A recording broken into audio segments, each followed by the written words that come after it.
Olá pessoal, sejam bem-vindos a mais uma videoaula do canal Química Ciência Central. Eu sou João Bosco Paraíso da Silva, professor de Química, e hoje vamos falar sobre um tema interessante que tem a ver com astroquímica e astrobiologia. É responder a pergunta: por que a água líquida é necessária para a vida? Vamos começar logo depois da abertura. Bem, acho que todos já viram notícias parecidas com essas nos jornais, intitulado, por exemplo, Cientistas encontram água líquida em Marte. Descoberta pode transformar a busca por vida. Ou cientistas descobrem reservatório na Lua que pode conter 300 bilhões de toneladas de água. Com brasileiros na equipe, astrônomos revelam um exoplaneta coberto por água. Então a gente precisa meditar um pouco sobre por que a água é tão importante para a vida, né? Por que a água é tão relevante e os cientistas estão sempre querendo descobri-la no universo. Vamos colocar aqui uma citação de um livro chamado Life Everywhere, cuja tradução seria Vida em Todo Lugar, do escritor David Darling, que diz assim: sempre que uma oferta de orgânicos, aquilo quer dizer substâncias orgânicas, água líquida, preste atenção, e energia existem juntos, os cientistas suspeitam coisas vivas podem não estar longe. Então veja só, a água líquida parece ser um pré-requisito para a possibilidade de se encontrar qualquer coisa que seja viva. E vamos entender por quê.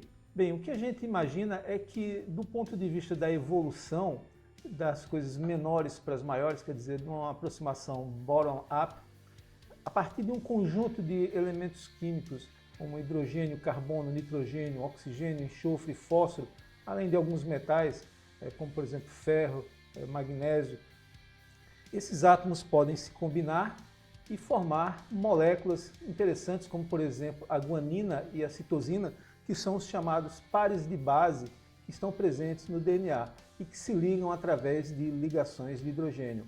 Ou mesmo moléculas como por exemplo aminoácidos, que se distinguem justamente pela sua cadeia lateral R1, por exemplo, quando é hidrogênio é glicina, quando é CH3 é alanina, quando aqui é um grupo fenil é triptofano e assim por diante.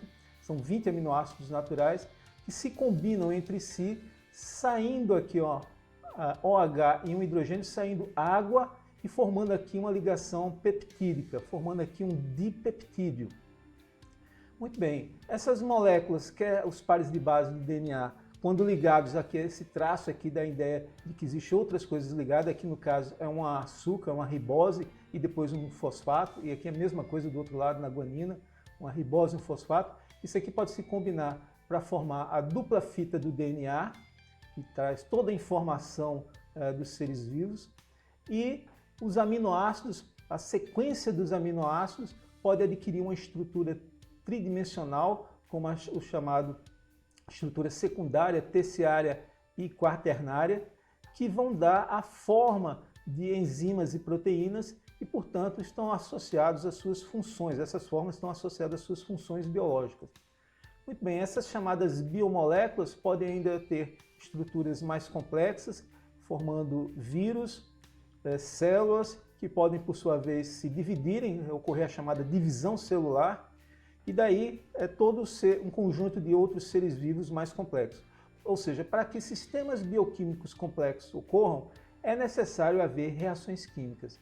E para que reações químicas ocorram, por sua vez, é fundamental haver colisão entre átomos e ou moléculas, quer dizer, colisão entre átomos, colisão entre moléculas, entre átomos e moléculas. Então precisamos entender qual é o papel da água nas reações, nas colisões químicas. Então vamos considerar inicialmente essa situação aqui, em que a gente tem essas duas moléculas representadas por essas esferas em azul e em vermelho, e elas estão em fase gasosa, o que significa que elas estão aprisionadas dentro de um sistema e bastante separadas. Separadas o suficiente ao tal ponto que elas podem simplesmente viajar, se cruzarem e não colidirem uma com a outra. Agora vamos falar sobre a água, que é o foco deste nosso vídeo. A água, como sabemos, é uma molécula composta de um átomo de oxigênio e dois de hidrogênio. E nós sabemos de conhecimentos prévios que o oxigênio é um átomo mais eletronegativo do que o hidrogênio.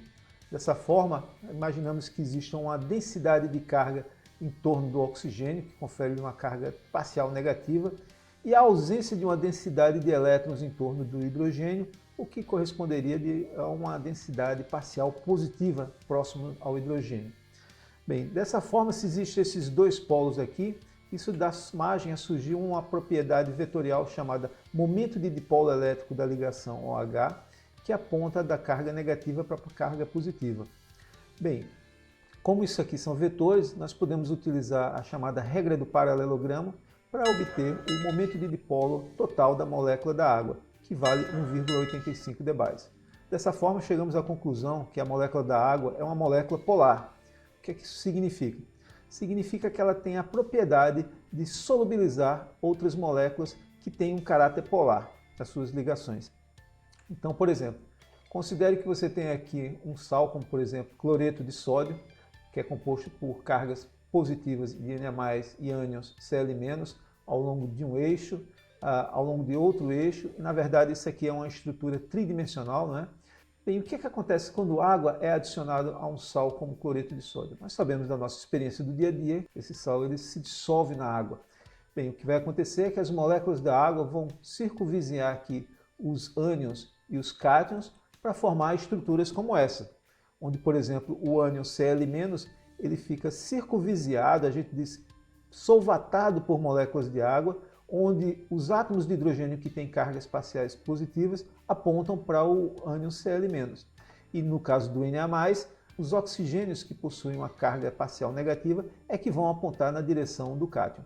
Então vai haver uma interação entre a carga desse ânion e o momento de dipolo das moléculas da água, formando a chamada interação íon-dipolo. Agora vamos imaginar que esses cátions e ânions, aqui solvatados por essas moléculas da água, são representados como aqui nessa figura. Então agora aqui você tem duas moléculas, em azul e vermelho, que cada uma delas tem um conjunto de moléculas de água no seu entorno. O que é que vai acontecer aqui nesse exemplo? Diferente daquela situação lá da fase gasosa, a água vai propiciar que essas espécies aqui tenham uma maior chance de colidirem umas com as outras, já que agora eles estão aqui confinados neste volume. Então o que provavelmente pode acontecer é que essas duas espécies podem chegar perto umas das outras, né, mas não reagir, mas pode haver situações em que eles podem agora se encontrar, colidirem e formar espécies mais complexas, como esta representada nessa figura. Portanto, acreditamos que o solvente água vai representar um meio adequado para ampliar, para potencializar o número de colisões entre as espécies que podem reagir nesse meio. Bem, e o que é que isso tem a ver com a busca de água no universo? Bom, a gente sabe que quando temos uma estrela, próximo a essas estrelas, os planetas devem ter predominantemente espécies em fase gasosa, porque a temperatura é elevada. Já distante dessa estrela, devido às temperaturas mais baixas, tenhamos a predominância do sólido. E a gente pode ter uma região intermediária, não tão perto nem tão longe, onde é possível ter água líquida, como é exatamente o caso aqui da Terra. Então isso é o que define essa região que é aqui representada nessa figura aqui, por essa zona em laranja, que é a chamada zona habitável. São regiões onde é possível ter um solvente líquido, como a água, que pode propiciar que biomoléculas fundamentais possam reagir, colidir entre si, para formar moléculas mais complexas. Mas observe que essa citação aqui do David Darling, ela não fala somente de água, ela também chama a atenção que é necessário ter água líquida e energia juntas. E qual é o papel da energia nessas reações, nessas colisões? Bem, vamos olhar isso a partir deste gráfico.